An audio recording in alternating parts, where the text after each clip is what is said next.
You're thinking about starting a podcast, and maybe you're wondering, do you need the Rodecaster Pro or maybe the PodTrack P8 or P4? In this video, I'm going to give you kind of a high-level overview of the Rodecaster Pro just to talk about what it does if you're unfamiliar with it, but also compare it with different audio devices that you can use to record a podcast. So the short answer to the question is, of course not. You don't need the Rodecaster Pro to get started making a podcast or doing any kind of vocal recording, whether it's YouTube videos or streaming. You can use this for streaming as well. I'm not going to go crazy in depth with what you can do with the Rodecaster, all the different features. There's so many videos about that already. But just to give you a heads up, a rundown, there's 4 XLR inputs here that you can connect 4 individual mics. You can also connect it to devices over USB, Bluetooth, and you can also just pair it with your smartphone. So that's a way to get phone calls or have remote guests without using any other additional equipment or any other software. Yeah? Hey, can you hear me? Yeah? Okay. Hey, sorry to bother you again. Just pretend like this is the first time I've called you in the last hour. Okay. What do you need, babe? Nothing. I just wondered if you know, what you're doing. Are you okay? Huh? Are you okay? You're being ridiculous. Are you using this for your video? It's possible. Yeah, why do you keep calling me for your video? Did you get enough? I don't know. Like, do you want to, what are you watching? I'm watching Girl Boss, Oh, produced by Charlize Theron. okay. Well, I guess that's Okay. enough. Okay. Thanks Bye. for being in my video. Oh my god. Love you. Bye. Oh, she hung up already. So that's just a demonstration of how you can get a phone call into the Rodecaster.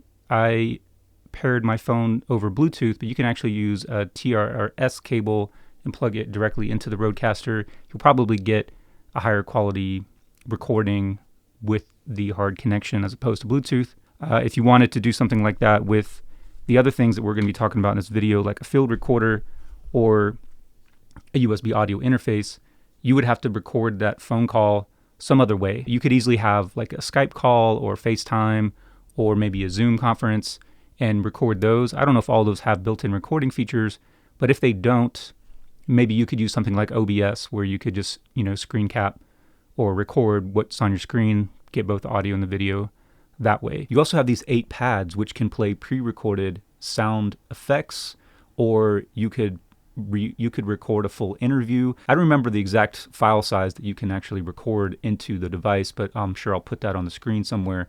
But it's a pretty substantial amount of audio that you can record and play with these sound pads. You can, it comes loaded with 8 effects. They're mostly like kind of goofy things like applause. I don't even know what's playing. Can't hear it. But you can record your own, whatever it is you want to record. And there's 3 different banks. So you have 8 physical buttons, but you can swap between 3 banks. So you have a total of 24 that you can utilize during a podcast. So that just gives you all this flexibility to bring in, say, your intro music, laugh tracks, those overused air horns, whatever it is you want to do right in the device. So you can do all this essentially live. One of the other major benefits of the Rodecaster, you can also add audio processing. So again, no need to do any post-processing. You can add a compressor, high-pass filter, de-esser, a noise gate, and it also has some effects. One, the aural exciter, which adds kind of a mid-high frequency boost, and the other one's called the big bottom, which gives you a low frequency or kind of bass boost. And these are simple on and off toggles, so they're very user beginner friendly, but you can also go into the menu and set them to give you a lot more fidelity and a lot more control. If you go to the advanced menu, audio, processing, effects, edit mode.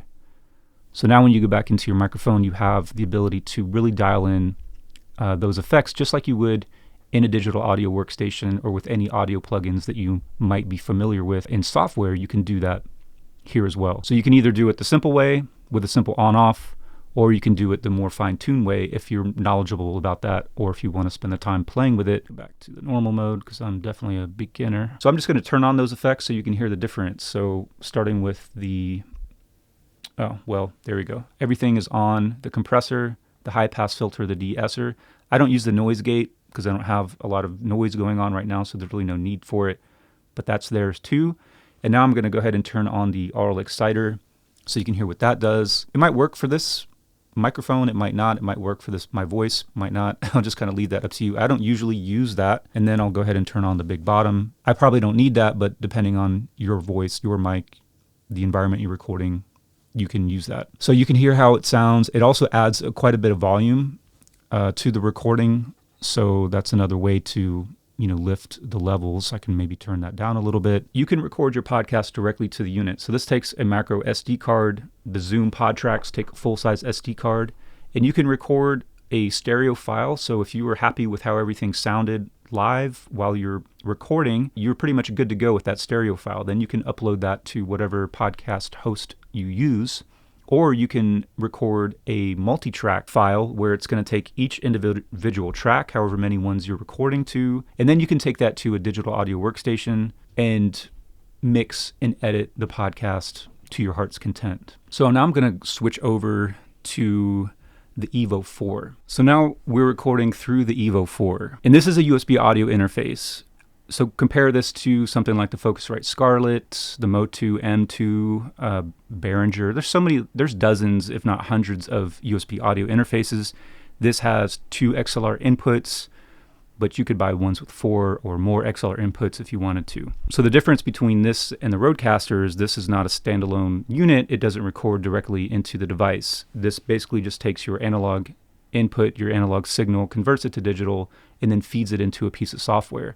So you're going to need this to be hooked up to a computer and then record into a digital audio workstation. It could be Audacity. I'm using Adobe Audition. It could be GarageBand, Cubase, whatever it is you're using. We can sort of talk about the field recorder at the same time. They're kind of similar. They both have 2 XLR inputs, but these are also combo inputs. So these can take a mic and a line level input, whereas the Rodecaster can only take mic level inputs. So you can plug in other types of audio devices and record signals from them as well, something like a drum machine, for example. The field recorder, like the name implies, actually records. So this doesn't need a computer. So you can record just like with the Rodecaster with an SD card. If you want to do things like the sound pads with these devices, they're going to have to be recorded separately, and then they'll have to be imported into some piece of software which will allow you to edit together discrete pieces of media, just like you would edit a video.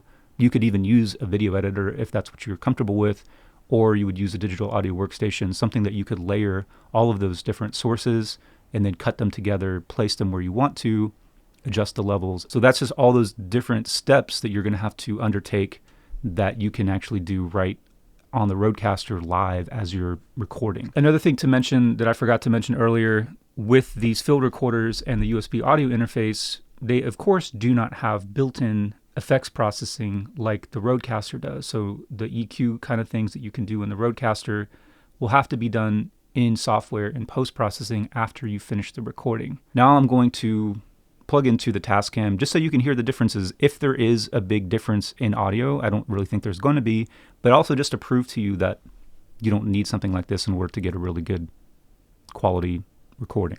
Now I'm recording it to the Tascam DR40, and you can compare this to something like the Zoom H4, or even those smaller Zoom recorders, or the Zoom H6 sound devices, Mix Pre. All of those things are essentially the same thing as this, just with different amounts of inputs and other different features. And to clarify, the things that you cannot do with the Rodecaster Pro is edit your podcast. So it's a discrete all-in-one unit only insofar as you're satisfied with the result that you recorded. Anytime you want to do any more cuts or edits to your podcast, you cannot do that in the Rodecaster Pro.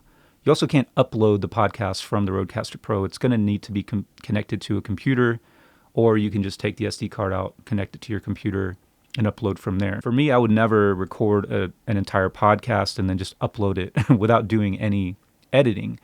There are people who do that. If you have a relatively simple podcast without a lot of moving pieces or a lot of different components, that might work for you. I know that I would never be able to do that. I don't have the kind of personality that I could carry an entire podcast or host an entire podcast without there being stuff that needed to be edited out. Well, I hope there was something of value in that rambling monologue. My point, though, is just to use what you have and not let what you don't have stop you. There's no reason to hold back from creating whatever it is you want to create just because you don't have a particular piece of gear.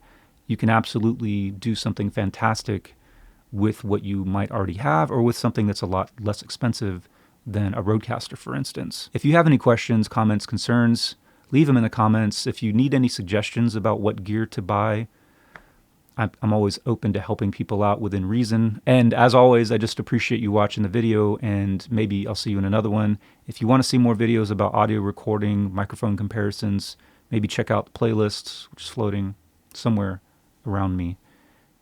Anyway, see you in another video.